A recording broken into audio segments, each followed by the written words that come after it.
তুমি কি সে ব্যক্তির কথা কখনো ভেবে দেখেছ যে শেষ বিচারের দিনকে অস্বীকার করে?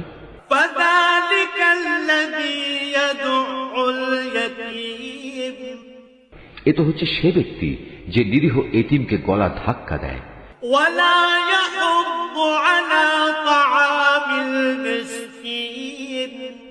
মিসকিনদের খাবার দিতে কখনো সে অন্যদের উৎসাহ দেয় না।